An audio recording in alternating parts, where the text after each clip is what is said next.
I'm going. All right. Good. Oh, I always say good morning every single time, even though it's afternoon now. Good afternoon, everybody. Thank you for joining us today, letting everyone come in. I apologize we're a few minutes late. I was just getting off of another meeting, but I am very excited to be talking about special education transportation today.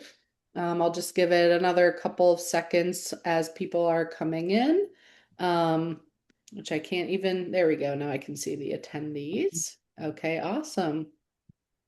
All right. Well, since we are a couple minutes behind, I actually will just jump right in today. Again, thank you everyone for joining our special education legal clinic. My name is Renee Stromsky. I am from Abdenor Weicker, and we have Amy Freeman on with us today from the Ohio Coalition for the Education of Children with Disabilities, OCECD. The special education. Oh, I gotta turn my phone on silent. Sorry, guys. Um, Let me put this on Do Not Disturb. The Special Education Legal Clinic is a collaboration between OCECD, AW Law, and Disability Rights Ohio, DRO. Every month on the third Monday of the month. I had to think about that. The third Monday of the month, except for this month where we had President's Day yesterday. We have our hour workshop on a different special education or disability related topic, followed by four 30-minute individual guidance sessions between 1 and 3 o'clock. If you would like to sign up for any of our future presentations, you can do so on our website, lawyers number four students.com/legal clinic. That's lawyers number four students.com/legal clinic. And that is where you can sign up for our upcoming sessions. And I'm sorry, I have my screen shared right now, so I can't tell you what next month's is, but I'll tell you by the end. And you can also sign up for individual guidance sessions with one of our attorneys or advocates there as well. As I said, we will be talking about special education transportation today. If you have any questions during the presentation, you can feel free to drop them in the Q&A down below. And Miss Amy will be interrupting me at appropriate times to be able to so I can answer your questions. I do have a series of kind of typical questions that I get at the end of the slideshow. So if you ask a question that I'm going to answer by the end of the slideshow, I'll tell you just to hold on 1 second that I'll get to it. And otherwise at the end, we'll leave some time for Q&A as well. There should be closed captioning available. And of course, this is being recorded. So at the end of the week, or hopefully by the end of the week, we will have this uploaded if there's anything you want to go back and watch. So before we get started, I'll just take a quick sip of water. Again, we are talking about how to navigate transportation challenges in special education. Unfortunately, this is a pretty big topic in our area. We see a lot of times, we get a lot of questions related to transportation rights of students with disabilities. So today we're going to talk about the definition of special education transportations, what the legal requirements of local school districts are. And like I said, we'll talk about some of those common transportation questions that are received by the parents of special education students. And then, of course, like I said, you can ask questions throughout the presentation, but if you have anything at the end, we'll have the live Q&A that if there's anything, hopefully I can answer, or Amy, we will do so for you.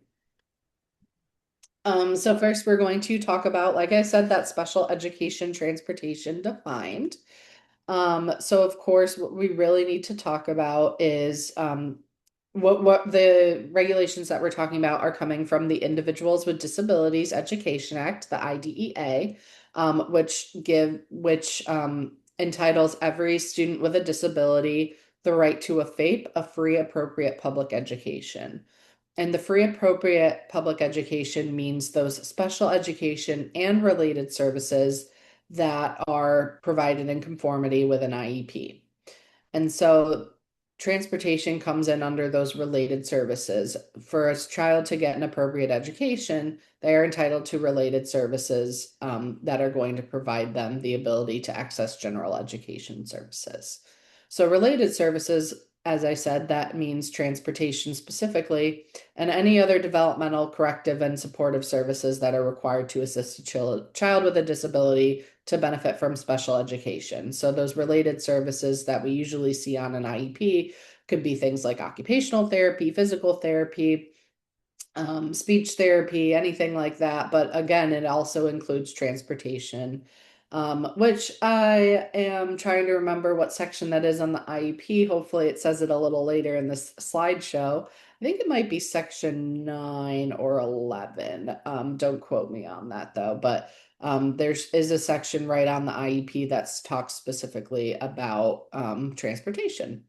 And transportation, again, that includes the specific definition under the IDEA, includes, of course, the travel to and from school and between schools. Perhaps the student might attend, their regular public school during the day, but also receive some services at some other location that includes transportation between the schools.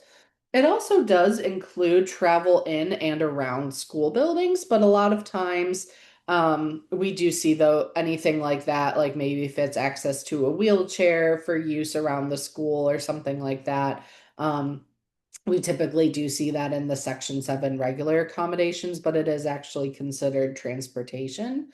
And again, any type of specialized equipment that is used, and we'll kind of go into what special education transportation looks like in just a second here, but it also does include under the IDEA any specialized equipment that is required for a student to be transported. So for example, just lifts or, if there's any special or adaptive buses, any ramps, that is included in transportation.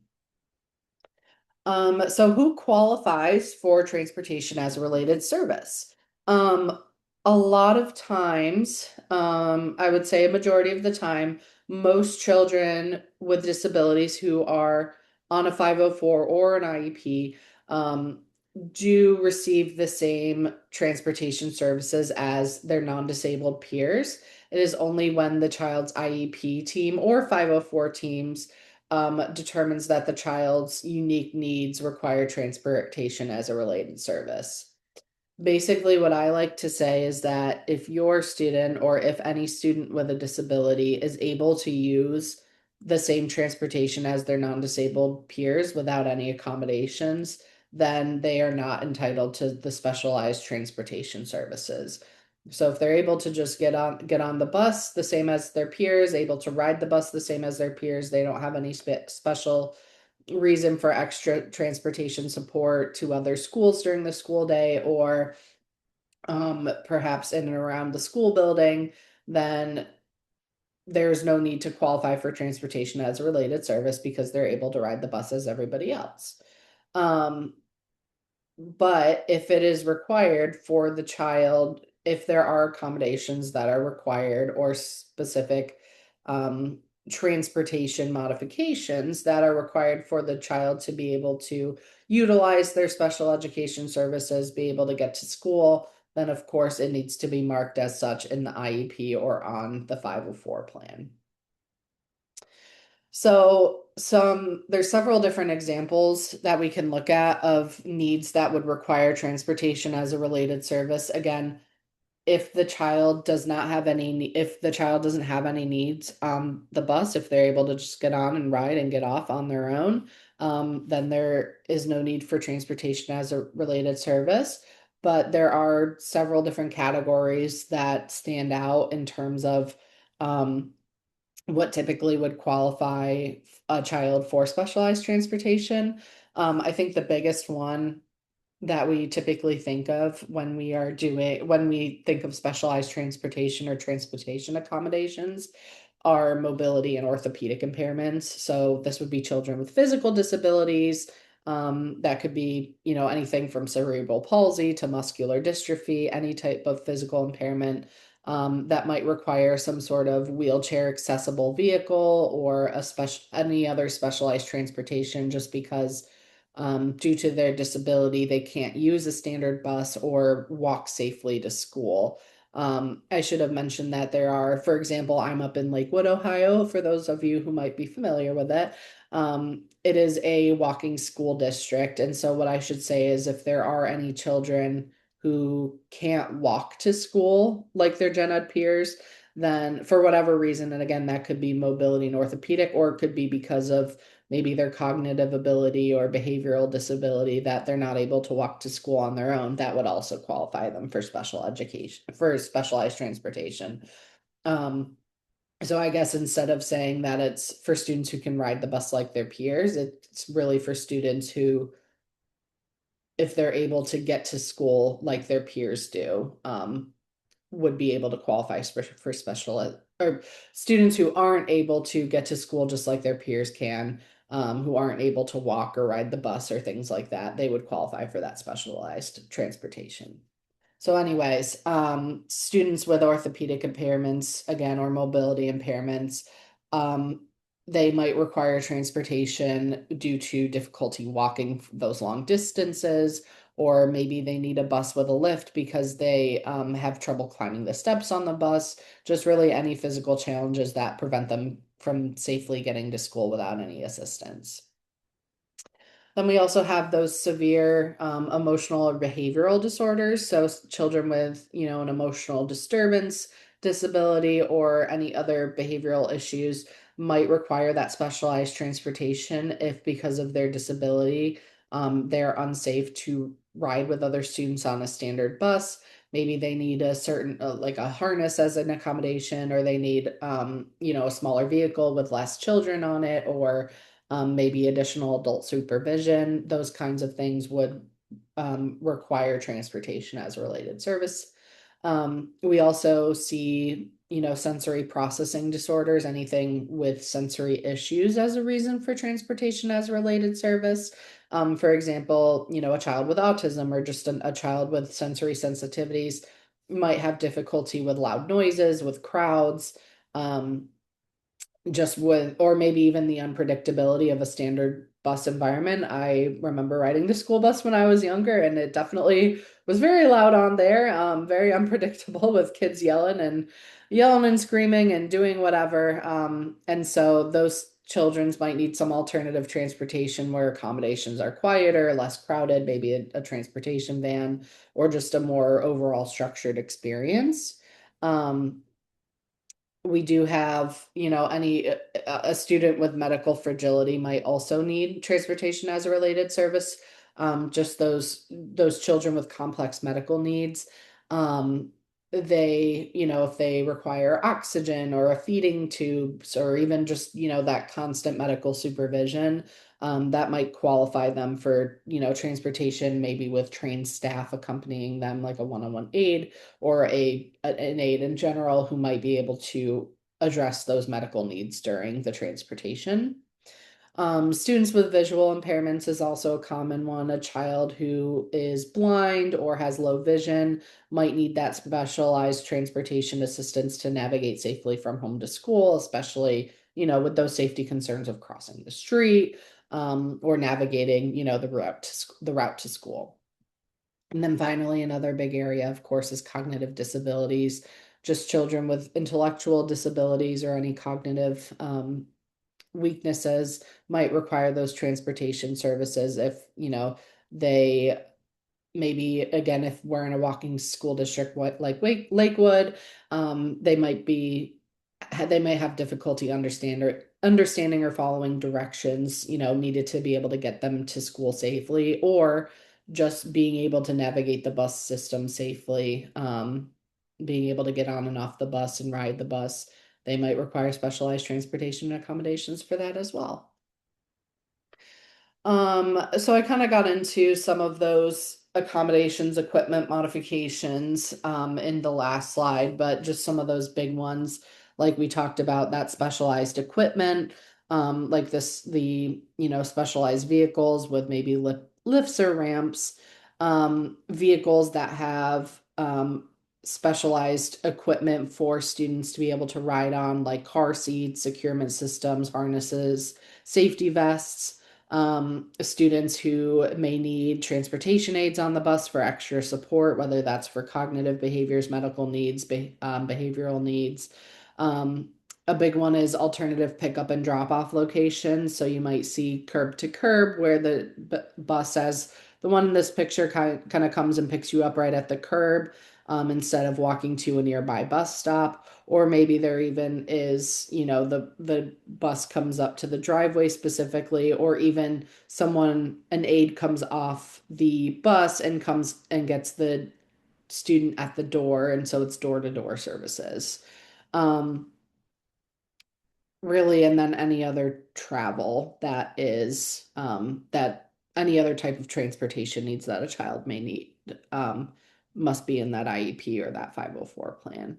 So again, there, just because this is kind of mentioned on this slide, because transportation is a requirement for a FAPE, a free appropriate public education, again, all of these costs need to be covered by the school district. So what are the legal requirements of local school districts? We talked about this a little bit, but I want to talk about the requirements of public school districts, community schools, and non-public schools as well in the state. So public school districts, like I said, are required to give our students a FAPE, a free appropriate public education. So if the student has it listed on their IEP or their 504, the public school district is required to transport all students with disabilities that are within the school district, with transportation as listed in their IEP, and that's regardless, of course, of age, of grade, regardless of location. So I say that because, again, some school districts have those walking requirements. Perhaps maybe students who are, in third grade or above are required to walk to school. But this student that we're talking about here is in fifth grade. Well, regardless of that requirement, the school district has to provide them that transportation. And same regardless of location. Sometimes we have requirements that if the student lives within maybe like a mile of their school, that they're supposed to walk. I think maybe it's a little less than a mile, but whatever the school district's policy is, again, even if that student lives just a block from the school, if they aren't able to ride the bus like their regular peers or walk like their regular peers, then they are entitled to transportation. Community schools are the same because community schools in our state are considered public school districts. They must provide a free appropriate public education to special education students, which means that the community school, and I have the quote here from the administrative code, but again, if there is any student with a disability that qualifies on their IEP or their 504 for those, transportation accommodations or specialized transportation, the community school, even if they might not provide busing to everybody else, they are required to provide that transportation for the student with a disability for free. And again, regardless of age or grade and regardless of location. Then we get to non-public schools, where it's a little different, as I'm sure some of you know. Um, there is a law in Ohio under the revised code that requires school districts of residence, so that means the school district that your family resides in. Um, the school district of residence is required to provide transportation as a related service for all children with disabilities that are living in the school district, even if they're enrolled in a non-public school, as long as they have support from the IEP. Basically, if the child's IEP says that they require specialized transportation, and they are attending a non-public school, then the school district is required to provide them with transportation. Now, what I will say is that if this is a student who is attending a non-public school and is in the non-public school is a placement decided by the school district, then they are still considered the district's responsibility and are entitled to transportation to the school district's placement regardless. of time, regardless of age, regardless of grade, whatever that is.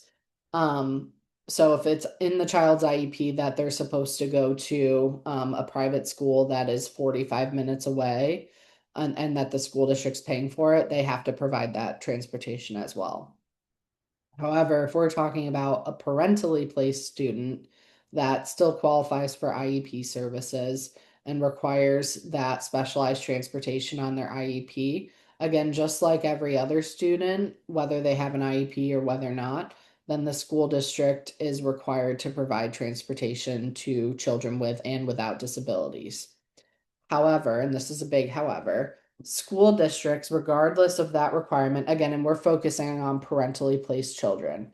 If we're talking about district placed children, school district is required to provide services, period. If we're talking about parentally placed children, the school is required to provide transportation both to students with and without disabilities. However, if the student lives, I should say, if the travel time to that school is 30 minutes or less. However, a district can declare that that transporting a student is impractical to that school, even if transportation is listed as a related service on their IEP. So, yes, public school districts are required by law to provide transportation to students with and without disabilities to parentally placed non-public school students, but they can make a declaration that it is impractical to do so and offer payment in lieu of transportation. And I'll talk about what that means in just a little bit. So I'm going to go through some common transportation questions that I get from parents and guardians of special education students. And in a couple slides, that is where I will talk to you guys more about that impracticality decision. So hopefully some of you guys can answer this question already based on my presentation so far. But the question that I get is whether all students with disabilities are entitled to transportation. And the answer is no. Not all students with disabilities are entitled to transportation as a related service on their IEP or 504 if the student with a disability is capable of using transportation, the busing, the walking, whatever, the same as non-disabled students, then it is not required that the school district provide them with specialized transportation services. However, sometimes the schools make decisions that we don't agree with, and I think that that is probably why a lot of you are here today. But in general, as we know, there are some, again, districts will make decisions we don't agree with. If the district decides that transportation as a related service is not required for your child, but you believe that they aren't able to walk or aren't able to take the bus the same as the other students, then that's where you can exercise your due process rights and file a complaint with the Ohio Department of Education and Workforce, DEW. You can file a state complaint, a due process complaint, just alleging a violation of FAPE, that your child isn't receiving the free appropriate public education because they aren't receiving transportation as a related service. Another one that unfortunately I get a lot of questions about is whether a student can be denied the opportunity to attend a field trip if their disability requires special transportation requirement. The answer is no. And it's not just for special transportation requirements, but any reason based on their disability, a school district has to provide any non-academic and extracurricular services and activities, which includes field trips, um, in a manner that's necessary to allow students with disabilities to be able to participate in those services and activities. So if a student is denied going on a field trip because, because of their disability, because they, whether that's because they can't get transportation to them for that facility, or whether it's because That even if it's because maybe your child has some behavioral difficulties because of their disability and they're denying them for that reason, a school's not able to do that. They are required as part of FAPE to be able to give them equal opportunity to attend those field trips and extracurricular activities. If your child was denied this opportunity, or if a student is any student, not just yours, but if any student is denied this opportunity, um, especially again because they qualify for transportation as a related service or because they have certain accommodations that the school is refusing to implement to be able to allow them to access, those field trips or those extracurriculars. Again, you can file your complaint with DEW, because that again is a requirement of FAPE, and that is what DEW is there for, is to investigate complaints related to FAPE violations for school districts. Another big question, unfortunately, that I get is whether the school or whether a school can suspend or exclude um, your child from the bus if they have an IEP. So a lot of times, maybe a student has behavioral difficulties related to their disability. And because of those behavioral difficulties, they get in trouble on the bus, and the school says, okay, you're suspended from the bus for a week, or you're suspended from the bus for the rest of the year, or otherwise excluded from that. Is this allowed? The answer is unfortunately maybe. I wish I could give you an easy yes or no. Um, but we are focused on transportation and whether it's marked as yes, it's needed on the child's IEP as a related service. So if transportation is not included as a related service in the child's IEP, meaning that they can ride the school bus just like everybody else, the school district can suspend your child in the same manner as their non-disabled peers. However, if transportation is included as a related service, um, the school district can still suspend your child from the bus, but only up to 10 days consecutively or cumulatively within that school year. At that point, the school is required to hold a manifestation determination review, an MDR, to determine if the child's behavior led to the suspension and determine if the behavior was a manifestation of a disability. What I would say is that, and this is because if the child has, anytime a child is suspended for any reason, whether it's from school, when it's from school, um, they are entitled to have an MDR if the suspension or expulsion adds up to more than 10 days. The reason this comes into play is because if transportation is a requirement on their IEP to get the student to school, then it's seen as, if the student isn't able to ride that transportation, then they're not able to access their services. And so that's where the entitlement of an MDR comes to. Um, if the I would say, if they go through this, they hold the manifestation determination review, and they decide, yes, the reason for the behavior on the bus that led to the suspension was a manifestation of their disability or substantially related to their disability. At that point, they would be required to complete a functional behavior assessment and potentially create a behavior intervention plan to determine, what additional services or goals they might need to help them ride the bus more safely or more productively. Um, what I will say is that if it's not, um, or they could find that it's not part of their disability at all and suspend them as much as they would like. Of course, if you disagree with this decision, you can file a complaint with the Department of Education. I will also say that,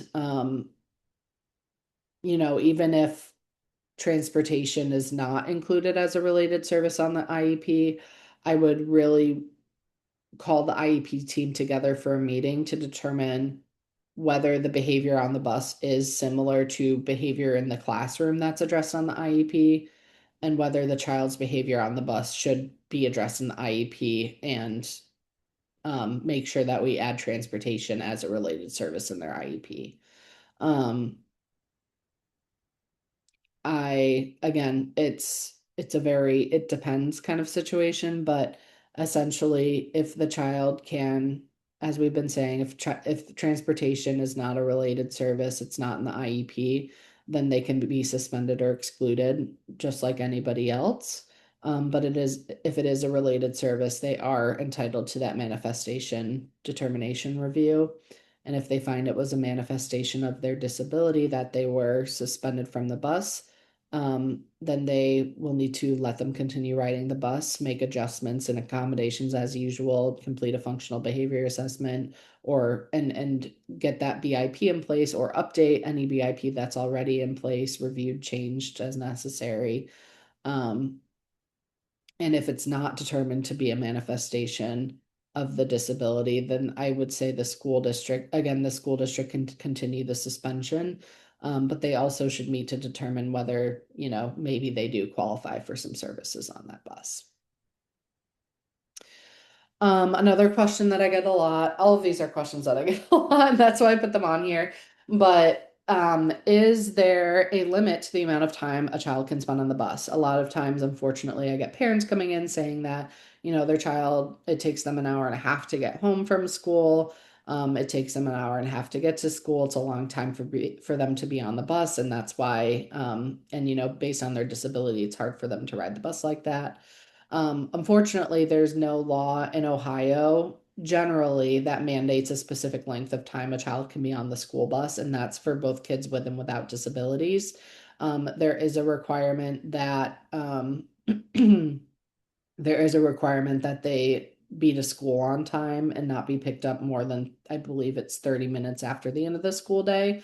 But in terms of, after they get picked up, or before they get dropped off, they can be on the bus for as long as possible. However, there's two ways to kind of get around this. First, transportation has to be provided to students with disabilities in a non-discriminatory manner, and that's comes from Section 504 and Title II of the ADA. So if, for example, all students that are non-disabled, their bus rides only take 30 minutes, but because your kiddo is on a specialized transportation van, maybe it takes them 90 minutes to get home. That could be viewed as inappropriate, and that the transportation is being applied in a discriminatory manner because of their disability, they're getting home in 90 minutes, but everyone else is getting home in 30 minutes. Again, might be seen as discriminatory, and you might be able to file a complaint with the U.S. Department of Education for that. Another way to kind of get around that is perhaps getting it as an IEP, getting a certain timing on the bus as an accommodation under the transportation related service. So if the long bus rides are interfering with the student's FAPE, for example, maybe the bus is having to pick the kiddo up so early that he's too tired during the day to actually retain information and can't make progress on his goals.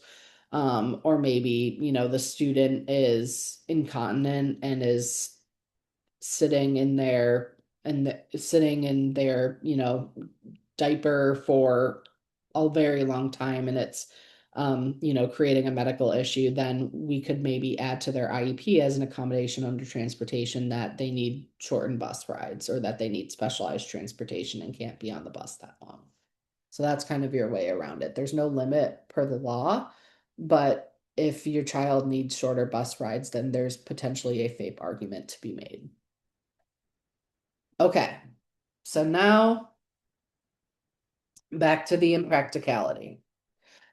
So, like I said, school districts are entitled to provide transportation to students with and without disabilities to private schools that their parents place them at, as long as they're within 30 minutes. But the school district at the same time can declare that the transportation for a student to a non-public school is impractical with or without an IEP, with or without a disability. What does that mean? It means that the school, if after consideration of six factors, which I'll go through in just a second, if after the consideration of six factors, they decide that they're not able to provide that transportation, they can offer what is called a payment in lieu of transportation, and it's generally a amount set by the Ohio Department of Education. I cannot tell you, unfortunately. I should have double checked before I started this, but I think it's somewhere around like 500-ish dollar, kind of in that range of $500-ish. Um, if the school district decides it impractical to transport the child and to give them, um, the transportation as required, then they can offer that payment and say, here, parent, you figure out your own transportation, you can have this money.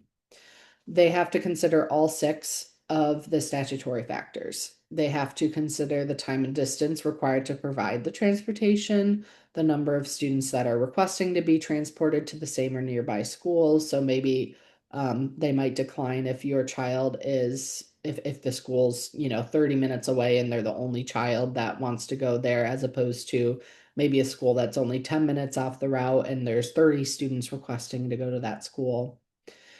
They are able to consider the cost of providing transportation in terms of equipment, maintenance, personnel, and administration, but it has to be in a non-discriminatory manner. So they can't consider the cost in terms of the accommodations that it has to that have to be provided to a student with transportation listed in their IEP, but they can consider in terms of, okay, we need to hire, a new bus driver altogether just to take this child to this school and things like that. They also can consider or have to consider um, whether there are similar services that are being provided to other students eligible for transportation, both within and outside the districts. So essentially, whether other students are transported within their district, maybe it's an entirely walking school district like Lakewood, and they don't typically bus, so it would be, just an added factor for them to transport these children specifically. They also are allowed to consider, or have to consider if the transportation service would disrupt their current transportation schedules. So, if two schools are starting at the private school starts at the same time as the public school, would trying to get those kids there on time disrupt their current transportation schedule for their kids trying to get to school on time. And then, of course, they have to determine if there's other reimbursable types of transportation available. So maybe there's not busing available for transporting those students, but they could hire a private car or a transportation van or something like that. And if those reimbursable types of transportation are available. So the school district, after considering all six of those factors, can say, based on factors one and two, based on factors three and four, it's impractical to transport this student with a disability to the school, to the private school. And I might have seen, did I see a question come through? Let me see. Oh no, that was just never mind, no question. Okay. So, what are your rights when that happens? So, if a school district says it is impractical to transport your child to the non-public school, you have to be notified of this in writing. Usually you get some sort of letter, whether that's whether that's, US mailed to you or sent in an email or either of those two things. Um, you have to be notified in writing. You have to be offered a payment in lieu of transportation. Like I said, they have to, offer you that lump sum of money to be able to help cover the costs of transportation to your child. And they have to offer you the opportunity to reject the payment in lieu to be able to pursue mediation procedures with the Department of Ed. From there, you can either choose to accept the payment in lieu and use that payment to help with transportation, or you can reject that offer and it will automatically trigger mediation with the school district utilized through DEW. Oh, and there are some questions that There I are some questions. The first one is, we've never been offered payment in lieu of transportation, just that the transportation is impractical. How do we ask for this from our district? Oh, that's a great question. So, you're only offered payment in lieu if the school is 30 minutes or is 30 minutes or less from the school that they would be typically going to, that your child would typically be going to. It should be when you get when so if that's the case, if it is 30 minutes or more, then you won't be entitled to that payment in lieu. If it is less, then what they should be doing, and I would make sure to read the letter carefully, but they should be notifying you in writing that it's impractical and then offering that payment in lieu. How do you ask for this? If that wasn't, I mean, they're required to offer that. So if that wasn't offered, you could either notify, I would notify the superintendent, and request specifically that it's based on, and that's based on minutes, by the way. It's 30 minutes based on the minutes. And I believe it says it in the law. I believe it's from not 30 minutes from your home, but 30 minutes from the school that they would be attending. So if they're supposed to be attending Lincoln Elementary at this time, if that's where they'd be attending, if they weren't placed at the non-public school, it has to be less than 30 minutes. And they can take into account the traffic during, rush hour and things like that. Um, Regardless, they can still consider that impractical. Again, if it's over 30 minutes, yes, they can declare that impractical and they don't have to offer the payment in lieu. If they don't offer the payment in lieu, that's a huge issue. And actually, you could request mediation with the Department of Education and their transportation department in the Department of Education. So I think it's called, the Office of Transportation in the Department of Education, the Ohio Department of Education specifically. And you can, I would say, I want to go to mediation with my district because they failed to offer me a payment in lieu as required by the law.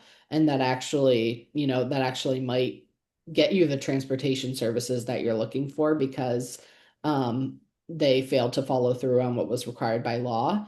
But otherwise, what you could do is go to the superintendent and say, hey, I'm aware that since, this is within 30 minutes, I understand that I'm required to be, given this payment in lieu of transportation.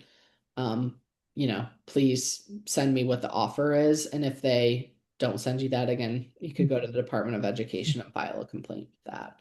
Renee, there's another question. Can a Yes. district tell a family that they must meet the bus at the end of the cul-de-sac or another hard to turn around area when the IEP team indicates the child needs door to door transportation? No. The answer is no. So if the IEP says that the child needs door-to-door transportation, but then says that, well, we can't, well, you have to go to the end of the street or to the curb or whatever because of the hard to turn around. Um, that's not properly implementing their IEP, right? They need door to door. Um, what they would have to do then is if the bus can't fit down that street, then they would need to get like a van or something else like that I'm assuming could probably, go around that cul-de-sac a little bit better than a bus could, but get a van that has the ability to be able to, go right to the end of the driveway. And so then the child only has to walk down to the end of the driveway. And again, if it's door to door, the bus is required to someone's required to come off the bus and meet them at the door of your house and bring them up there. So if the question though is you know, if the bus is at the end of the cul-de-sac maybe, or, at a little distance away. Um, if someone, I guess, is still coming off the bus, walking down the street, getting your child from the door and then walking them all the way back to the bus, if that's something that the child's capable of doing, maybe that's okay. Um, if I'm thinking like it's a behavior thing and they're, once they have the person with them from the door, then that's okay. But if it's, a physical disability or something like that where they shouldn't be walking that much, that's definitely an issue. But certainly if they're making the family meet them at the end of the cul-de-sac and not providing door-to-door transportation, that sounds like a violation of their IEP, and that's something that you can, file a complaint with DEW for. Just to say, hey, we're entitled to door. We're not getting door to we're not getting door to door. So yeah, that's a very good question. Um, okay, so back to what your rights are. Like I said, if the district determines that transportation is impractical to a non-public school, the family has to be notified in writing. And like I said, it's a letter that they send to all the families. And in that letter at the bottom, there's usually it kind of gives you two options, and it'll say, accept payment in lieu in the amount of $500 or whatever it is, or an option to choose to reject the offer and pursue mediation procedures with DEW. And usually it's kind of like a checkbox sort of thing. You check one of the boxes. Yes, I'm going to accept the payment in lieu. Yes, I'm going to go to mediation. And then you sign it and return to the school, and things proceed from there. Um, if and once, so either, you accept the payment in lieu and you're done, or you go to mediation. Once a parent initiates the mediation procedures, the district is obligated actually to provide transportation for that student to the non-public school until an agreement or a decision on the case has been reached. So if you say you want to go to mediation with them, and mediation doesn't happen until October 1st, the school is required to provide transportation to your student to that non-public school during that time. Um, and if you get to mediation and you're not able to come up with a plan with the school or resolve the dispute, then you have the right to an appeal hearing, where you advocate that the school didn't properly consider all they have to do is consider the factors. So you would be arguing that they didn't properly consider all of the six factors, or perhaps that they didn't, follow some of those procedural requirements, like notifying you in writing, notifying you the option, of payment in lieu, things like that. If you win that appeal hearing and transportation is, it's decided that transportation is mandated, then the district, of course, has to continue to provide those transportation services to your student. Um, However, if the appeal is denied and they determine that transportation is impractical, then that decision is binding. And that means that neither your family nor any other family in the school district that's attending the same private school can appeal the district's decision regarding transportation as long as the facts remain the same. So that's something really big to consider, is that if you lose the appeal, then that decision becomes binding, and no other parent can appeal it, which is really kind of unfortunate. Of course, if the facts change, then someone can appeal at that time. But as long as the facts are comparable, there's no ability, unfortunately, for any other family to do that appeal. So you want to make sure, if you're going to do this appeal, that you've got a really good argument. Another question we get is whether the autism scholarship or the John Peterson scholarship money can be used to pay for private transportation services to and from their private school or wherever they're receiving services, the provider school. The answer is yes, but only if the transportation is listed in the IEP. If it is not in the IEP and they can ride transportation the same as everyone else, you cannot use scholarship money for it. If their IEP does say they are entitled to transportation as a related service, then yes, you can use the autism or John Peterson scholarship. Um, the last question that I have on here as a common question is kind of some things we already talked about a little bit, but where can I file a formal complaint for any issues with transportation services? And there's a couple different places you can file. So if you have any concerns with transportation on the IEP, whether, there's any issue, like any, for example, if there's any issues with implementing the transportation on the IEP, like maybe, for example, if the IEP says the student needs door-to-door service, but they're really getting curb to curb or something else, you could file with the Ohio Department of Education um, dispute resolution, and you can file either a state complaint or a due process complaint. And that's also for issues of, maybe you think they need transportation as a related service, but the school doesn't believe that. You can file in the Department of Education, the Office for Exceptional Children. If you have transportation concerns in general, we this would go to the Ohio Department of Education as well, but it would be their Office for Transportation. So if there's any, general transportation compliance, like we talked about, really the only thing with timing is the requirement that, school students get to school on time. So if they're arriving more than 30 minutes late, you can talk to the Ohio Department of Education in their transportation office. And then if you have any questions related to equal access, so if there's any issues with, Section 504 transportation accommodations, or like we talked about earlier, maybe students, non-disabled students only get to school in only 30 minutes, but it takes, the disabled students 2 hours to get to school.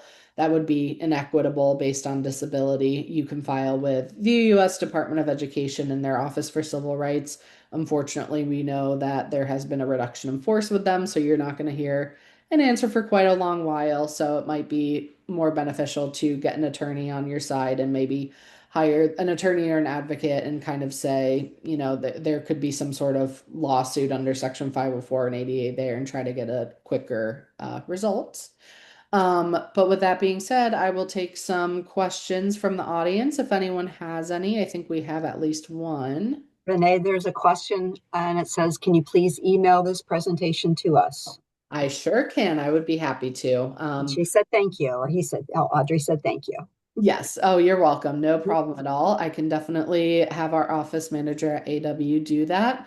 I don't know if it'll be by the end of the day today, but certainly by the end of the week, we'll make sure that we get a copy of this transportation presentation out to you guys.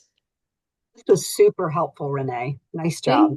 Thank, thank you, Amy. I appreciate it. And like I said earlier, this has been recorded and will be available on our website, lawyers number four student.com.